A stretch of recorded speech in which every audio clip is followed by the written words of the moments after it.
ನಿರ್ಮಾಪಕರು ಅಲ್ಲದೆ ನಮ್ಮೆಲ್ಲರಿಗೆ ಒಬ್ಬರು ಲೆಜೆಂಡರಿ ಆ್ಯಕ್ಟರ್ ಅನ್ನೋ ವಿಷಯ ನಮ್ಮೆಲ್ರಿಗೂ ಗೊತ್ತಿದೆ. ಅದಕ್ಕಿಂತ ಮುಖ್ಯವಾಗಿ ಅಂಬರೀಷ್ ಅವ್ರಿಗೆ, ಮೋಹನ್ ಬಾಬು ಅವ್ರಿಗೆ ಇದ್ದಂಥ ಒಂದು ಆತ್ಮೀಯತೆ, ಆ ಸ್ನೇಹ, ಆ ಅನುಬಂಧ, ಅದು ಯಾರು ಎಂದೆಂದಿಗೂ ಮರೆಯೋಕ್ಕಾಗದೇ ಇರೋವಂಥ ಒಂದು ಸ್ನೇಹ ಸಂಬಂಧ ಅವರಿಬ್ಬರಲ್ಲಿತ್ತು. ಅವ್ರು ಮಾತ್ರ ಅಲ್ಲ, ಜೊತೆಗೆ ಅವರೆಲ್ಲ ಮೋಹನ್ ಬಾಬು ಅವರಿದ್ದರು, ಅಂಬರೀಷ್, ವಿಷ್ಣುವರ್ಧನ್ ಅವರು, ಶತ್ರುಘ್ನ ಸಿನ್ಹಾ ಅವರು, ರಜನಿಕಾಂತ್ ಅವರು, ಇವರೆಲ್ಲ ಸೇರಿದಾಗ ನಮ್ಮೆಲ್ಲರಿಗೂ ಒಂದು ಹಬ್ಬದ ವಾತಾವರಣನೇ ಇರೋದು ಆ ದಿನಗಳು. ನಿಜಕ್ಕೂ ದೋಸ್ ವೇರ್ ದ ಗೋಲ್ಡನ್ ಡೇಸ್. ನಾವೆಲ್ಲರೂ ಅದನ್ನು V miss those days a lot. But Mohan Babu ಅವರು, ಅಂಬರೀಷ್ ಅವ್ರನ್ನ ನೀವು ಜೊತೆಗೆ ನೋಡಿದ್ರೆ ಏನೋ ಇಬ್ಬರು ತುಂಬ ಒಂದು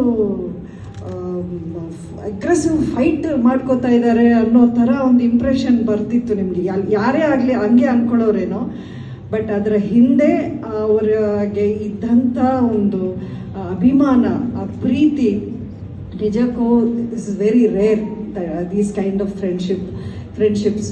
ನಾನು ಮೋಹನ್ ಬಾಬು ಅವ್ರ ಜೊತೆಯಲ್ಲಿ ಒಂದು 15 ಪಿಕ್ಚರ್ಸಲ್ಲಿ ನಾನು ಕೋಸ್ಟಾರ್ ಮಾಡಿದ್ದೀನಿ ನನ್ನ ಒಂದು ಕರಿಯರಲ್ಲಿ. ಬಟ್ ಅದಕ್ಕಿಂತ ನಾನು ನೋಡಿ ಖುಷಿ ಪಟ್ಟಿದ್ದು ಅವರಿಬ್ಬರ ಫ್ರೆಂಡ್ಶಿಪ್ಪಿಂದ. ನಾನು ಈ ಒಂದು ಆ ಒಂದು ಸರ್ಕಲಲ್ಲಿ ಐ ವಾಸ್ ಆಲ್ಸೋ ಪಾರ್ಟ್ ಅನ್ನೋದು. I am very very proud of it and I cherish that friendship a lot.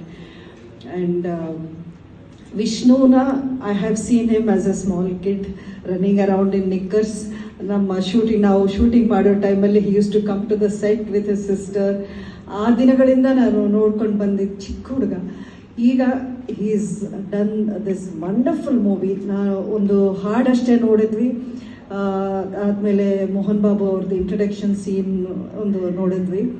But ಅಷ್ಟು ನೋಡಿದ್ರೇ ಯು ಕ್ಯಾನ್ ಆ ಒಂದು ಮೂವಿ ಯಾವ ರೀತಿ ಇರುತ್ತೆ, ಆ ನ್ಯಾರೇಟಿವ್ ಅಥವಾ ಪಲ್ಸ್ ಅನ್ನೋದು we can make out. It ಹಾಡು ಅಷ್ಟು ಚೆನ್ನಾಗಿ ಅದ್ಭುತವಾಗಿದೆ. ಆ ಹಾಡು ನಮ್ಮೆಲ್ರಿಗೂ ಕನ್ನಪ್ಪ ಅಂದ ತಕ್ಷಣ ನಮಗೆ ನೆನಪು ಬರೋದು ಮುಖ್ಯವಾಗಿ ಕರ್ನಾಟಕದಲ್ಲಿ ರಾಜ್ ಅವರ movie Bedara Kannappa. It's a iconic epic movie. ಅದಕ್ಕೆ ಈ ಮೂವಿ ಒಂದು ಟ್ರಿಬ್ಯೂಟ್ ಆಗುತ್ತೆ ಅನ್ನೋದ್ರಲ್ಲಿ ಯಾವುದೇ ಒಂದು ಸಂಶಯ ಇಲ್ಲ ಅನ್ನೋದು ನನ್ನ ಭಾವನೆ. It is come out beautifully. But I know the struggle and the effort taken behind the scenes because I am part of their family. That's how ಆ ಥರನೇ ಅವರು ನನ್ನನ್ನು ನೋಡಿರೋದು, ನಾನು ಅಂದ್ಕೊಂಡಿರೋದು. I am part of their family. And ನನಗೆ ಗೊತ್ತಿದೆ ಈ 1-2 ವರ್ಷದಿಂದ ಅವರು ಯಾವ ರೀತಿ ಇದಕ್ಕೆ ಸ್ಟ್ರಗಲ್ ಮಾಡಿದ್ದಾರೆ, ಎಫರ್ಟ್ ಹಾಕಿದ್ದಾರೆ, ಟೈಮ್ ಸ್ಪೆಂಡ್ ಮಾಡಿದ್ದಾರೆ, ದುಡ್ಡು ಖರ್ಚು ಮಾಡಿದ್ದಾರೆ. ಇದೆಲ್ಲ ನನಗೆ ಗೊತ್ತಿದೆ. ಬಟ್ ಟುಡೇ ಅದನ್ನು ಸ್ಕ್ರೀನಲ್ಲಿ ನೋಡಿದಾಗ ಅದರ ರಿಸಲ್ಟ್ ಏನು ಅನ್ನೋದು ಅಷ್ಟೇ ಸಂತೋಷ, ಅಷ್ಟೇ ಖುಷಿ ತಂದಿದೆ. ಆ್ಯಂಡ್ ಮೋಹನ್ ಬಾಬು ಅವ್ರಿಗೆ, ವಿಷ್ಣು ಅವ್ರಿಗೆ, ಇಡೀ unit, director and music director and all the crew, I wish them all the very best. ತುಂಬ ಚೆನ್ನಾಗಿ ಬಂದಿದೆ ಇದು. ಇವತ್ತಿನ ಕಾಲಕ್ಕೆ ನಾವು ನೋಡೋದಾದರೆ ಕನ್ನಪ್ಪ ಅನ್ನೋ ಒಂದು ಟಾಪಿಕ್ ಆದರೆ ಇಟ್ ಈಸ್ ನಾಟ್ ಜಸ್ಟ್ ಒಂದು ತೆಲುಗು ಅಥವಾ ಒಂದು ಕನ್ನಡ ಅದಕ್ಕೆ ಸೀಮಿತ ಅಲ್ಲ. This is for every Indian. ಈ ಸಿನಿಮಾ ನೋಡುವಂಥ ಸಿನಿಮಾ ಆಗುತ್ತೆ. ಆ್ಯಂಡ್ ಡೆಫಿನೆಟ್ಲಿ ಐ ಥಿಂಕ್ ನಾವೆಲ್ಲರೂ ನೋಡಿ ಎಂಜಾಯ್ ಮಾಡುವಂಥ ಸಿನಿಮಾ. ಅದೇ ರೀತಿ audience also will love this movie ಅನ್ನೋ ನಂಬಿಕೆ ನನಗಿದೆ. And I want to wish everybody all the best. And we are blessed. ಇಂಥ ಒಂದು ಶ್ರೀ ಗುರುದೇವ್ ಅವರ ಒಂದು ಆಶ್ರಮದಲ್ಲಿ ಇಂಥ ಒಂದು ಒಳ್ಳೆ ಟ್ರೈಲರ್ ಲಾಂಚ್ ಆಗಿದೆ ಅನ್ನೋದು ನಮ್ಮೆಲ್ಲರಿಗೂ ಇದೊಂದು ಆಶೀರ್ವಾದವಾಗಿದೆ.